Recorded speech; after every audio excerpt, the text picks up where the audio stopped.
এক মাসের ব্যবধানে হিলি স্থলবন্দর দিয়ে পেঁয়াজ আমদানি বেড়েছে ৩ গুণ। রমজান এবং ঈদকে সামনে রেখে পর্যাপ্ত সরবরাহ নিশ্চিত করতেই আমদানি বাড়ানো হয়েছে বলে জানালেন আমদানিকারীরা। এদিকে পর্যাপ্ত সরবরাহ থাকায় রমজান মাসে পেঁয়াজের বাজার ক্রেতাদের নাগালের মধ্যেই রয়েছে বলে জানালেন ব্যবসায়ীরা। হিলি প্রতিনিধি গোলাম মুস্তাফিজুর রহমান মিলনের তথ্যচিত্রে ডেস্ক রিপোর্ট। হিলি স্থলবন্দর সূত্রে জানা গেছে, গত এপ্রিল মাসে বন্দর দিয়ে পেঁয়াজ আমদানি হয়েছে ৬,০৪১ মেট্রিক টন, আর মে মাসে আমদানি হয়েছে প্রায় ১৯,০৫০ মেট্রিক টন। এক মাসের ব্যবধানেই আমদানি বেড়েছে ৩ গুণ।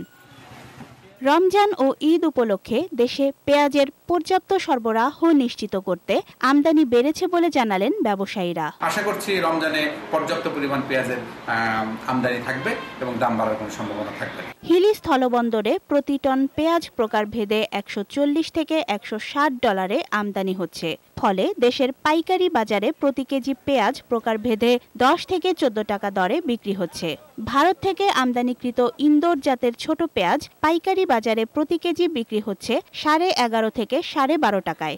একই জাতের মোটা পেঁয়াজ ১৩ থেকে ১৩.৫ টাকায়। এছাড়া নাসিক জাতের ছোট পেঁয়াজ প্রতি কেজি বিক্রি হচ্ছে ১২ থেকে ১২.৫ টাকায়, আর সুজালপুরের পেঁয়াজ বিক্রি হচ্ছে প্রতি কেজি ১৪ টাকা দরে।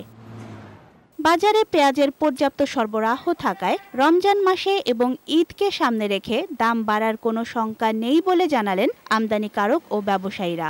আপাতত যে অবস্থায় আছে এরকম অবস্থায় যাওয়ার সম্ভাবনা আছে, আমরা এটাই আশা করতেছি। ব্যবসায়ীরা জানালেন, যথেষ্ট সরবরাহ থাকায় রাজধানী থেকে শুরু করে সারা দেশেই পেঁয়াজের বাজার স্থিতিশীল রয়েছে, যা আগামীতেও অব্যাহত থাকবে। ডেস্ক রিপোর্ট, বৈশাখী সংবাদ।